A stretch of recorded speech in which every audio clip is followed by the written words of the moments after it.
Welcome back to the Agriland Live Pavilion here at the Ploughing Championships in Ratheniska in County Laois, where I'm joined now on our live panel discussion stage by Sinn Féin leader Mary Lou McDonald. Deputy McDonald, thank you very much for joining us today. First of all, welcome back to the Ploughing. Can I ask how the reception has been for you, for the Sinn Féin party, as you've moved through the crowds today? Well, first of all, it's fantastic to be back. The reception has been outstanding. There's a real sense of freedom again amongst the crowd. Everywhere is packed.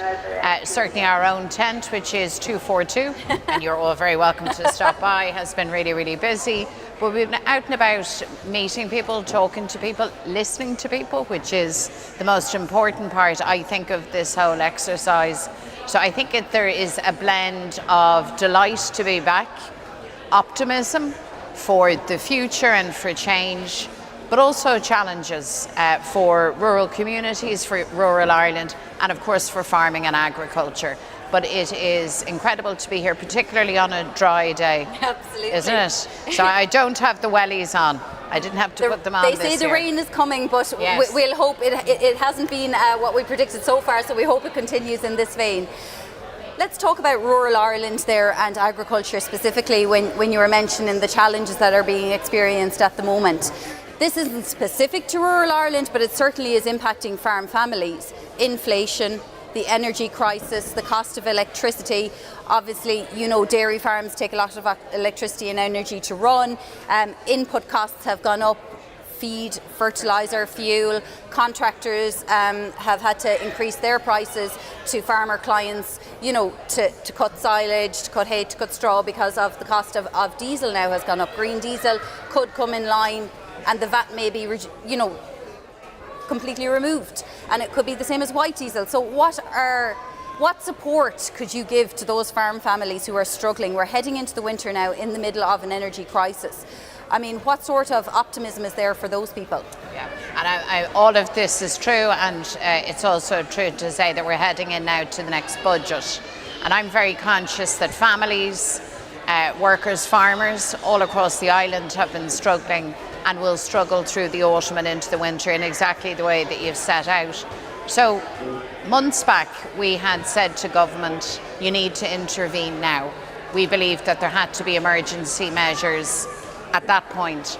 And in fact the VAT reductions on diesel, on petrol and so on came about after a very, very lengthy period of us literally hassling the government to respond to the situation. And then after that they said, no, wait until September, wait. So we've waited, and we'll see what's in the budget. Let me tell you what we believe needs to happen. In the case of electricity, we've put our cards on the table and said we actually need to bring the price back. We need to bring it back to 2021 levels prior to all of the crazy series of price hikes. And then at that reduced level, we need to introduce a cap. And we need to put that in place for the autumn and the winter months, at least up until the end of February.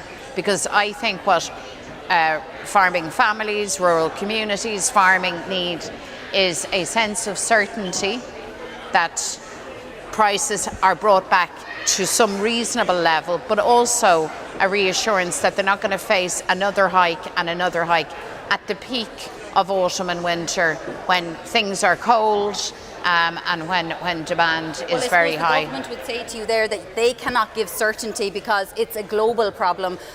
Playing devil's advocate here, they're saying they can't control energy markets worldwide. Obviously the Russia-Ukraine situation is impacting and by the way, no one's asking them to, because that would be a crazy ask and an impossible ask. But what they can do is intervene in ways that are definitive, that give people a sense that the government has their back at some level. And what we're proposing is an emergency intervention. I'm not suggesting that you could do this forever. You could not. But I just think, given what people have been through, given the fact that we are now heading into autumn and winter, I think that level of assurance should be given. And by the way, other countries have done this. In fact, the Netherlands, over the last 48 hours, was just the latest European government to intervene, to give that level of just certainty and comfort to people. And then beyond that, it'll be no surprise for people to hear, we need concrete interventions to support businesses. And agriculture is a business. The farmers are in the business of producing, but also turning a profit and making a living for themselves. We need interventions, obviously, in health and housing and all of the kind of social supports that I know are so essential to rural communities.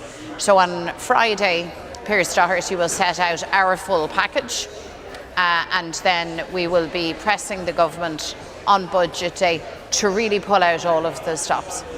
I will pick you up on something there in relation to just what you were saying about businesses, and farming is a business, and we have a lot of agri-business here on the ploughing site today that are primarily exporting to Britain. And I think Michelle O'Neill is around with you today as well. Just in terms of the Northern Ireland Protocol, nothing is happening there. There's a sense of abeyance for the businesses who trade over the border and don't know what to do. How can they have any certainty? So, well, let me give this certainty. The protocol is necessary. The protocol has the full support of all of our European partners and of the United States of America. President Biden, I think, is meeting the new Prime Minister, the new Tory Prime Minister, to set out again the reality that if there is damage done to the Good Friday Agreement, to Ireland and to Irish interests, well, then they will not get their trade deal with the United States. So I think people should take some level of comfort and confidence from that. But the reality still is that we have to deal with the British government and a British system that has been not just indifferent to Irish needs and interests, but actually quite malicious by my estimation. So we have to stick with this. We've all held our nerve this far.